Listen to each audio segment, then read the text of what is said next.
Oke, di sini kita akan mempelajari listrik statis. Materi yang pertama akan membahas tentang muatan listrik.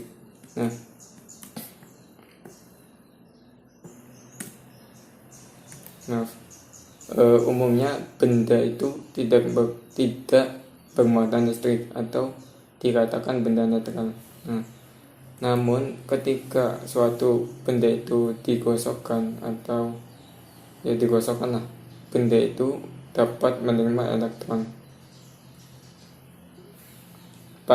Jadi pada dasarnya, pada prinsipnya itu benda itu dapat menerima elektron sehingga dia itu bermuatan gitu.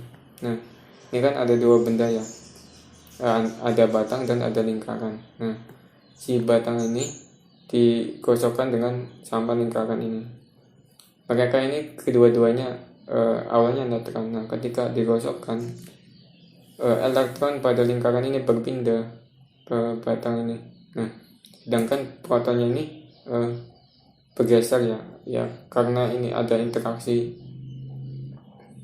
Nah, maka yang tadinya netral ini sekarang bermuatan negatif. Kenapa? Karena dia menerima elektron. Nah, ini yang tadinya netral juga si lingkaran ini bermuatan positif. Kenapa? Karena dia memindahkan atau mentransfer elektron gitu.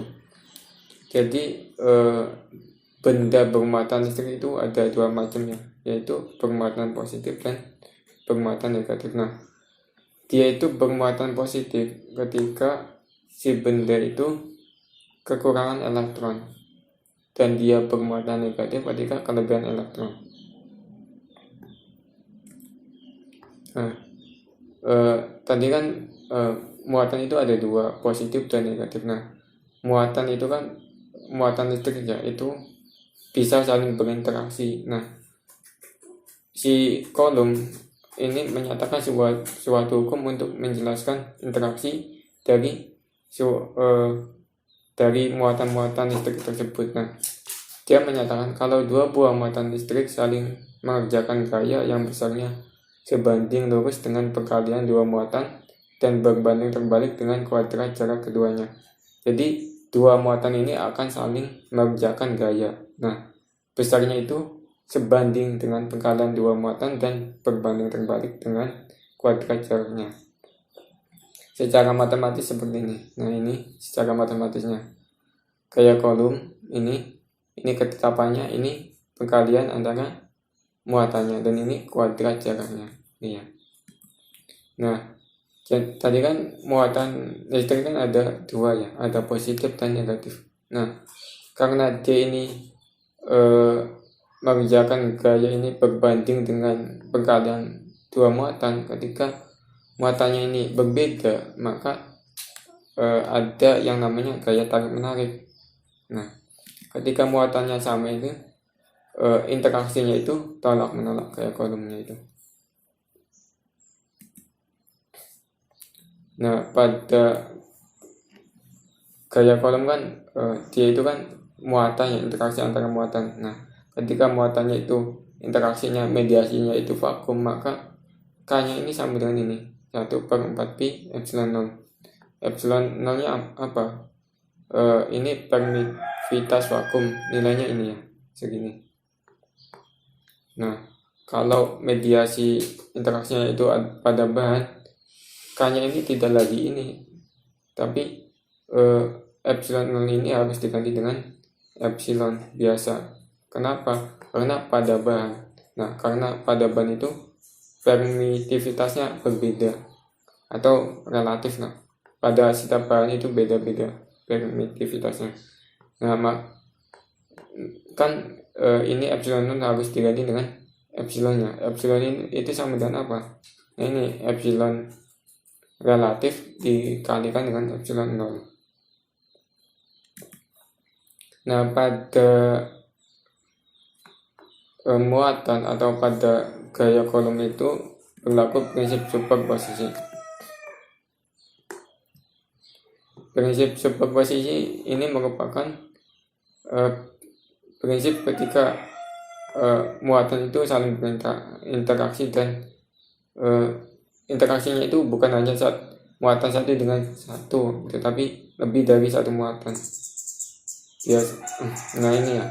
Jika sebuah muatan listrik dipengaruhi dua muatan listrik lain atau lebih, maka gaya listrik yang dialami adalah resultan gaya yang dihasilkan oleh muatan-muatan lainnya terhadap muatan tersebut. Nah, kalau kan cuma ada dua muatannya, maka gayanya itu dipengaruhi cuma antara satu dengan dua gitu. Nah, cuma kalau lebih itu gayanya itu resultan gayanya, gaya listriknya itu yang bekerja pada muatan tersebut resultan gayanya.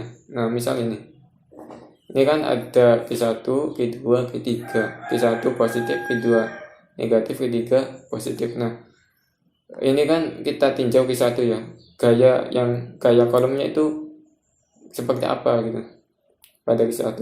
Nah, Q1 ini kan dia itu kan positif, Q2 negatif. Nah, sesuai hukum kolom kan dia berinteraksi kan, adanya gaya kolom. Nah, gaya kolomnya apa? Karena dia negatif, Q2-nya ini negatif, Q1-nya positif, maka gaya kolomnya tarik menarik. Sedangkan Q2 ini Q3 ini positif, Q1 ini positif juga, maka tolak menolak arahnya ke sini. Kalau ini tarik menarik ke sini ya. Nah, maka gaya yang bekerja pada Q1 ini resultan gayanya yaitu pertambahan dari F12 dan F13. Kenapa? Karena dia dipengaruhi oleh muatan lainnya yaitu Q2 dan Q3. Nah, secara matematis ini resultan gayanya atau F1 itu sama dengan F13 tambah F12. Nah, atau kalau kita mau mencari besar gaya yang bekerja pada Q1 ini pakai dengan ini ya. Ini kenapa? Karena ini kan aturan kosinus ya.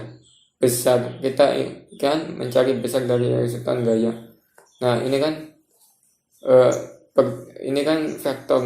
Gaya itu kan merupakan vektor. Nah, ketika suatu gaya ini dijumlahkan, dia itu melakukan prinsip jajar genjang ya. Kan penjumlahan vektor kan itu dengan prinsip jajar genjang. Nah, maka ketika kita mencari besar dari F1 ini pakai aturan kosinus. Nah, tetanya ini sudutnya ini ya, sudut antara F12 dengan F13 ini.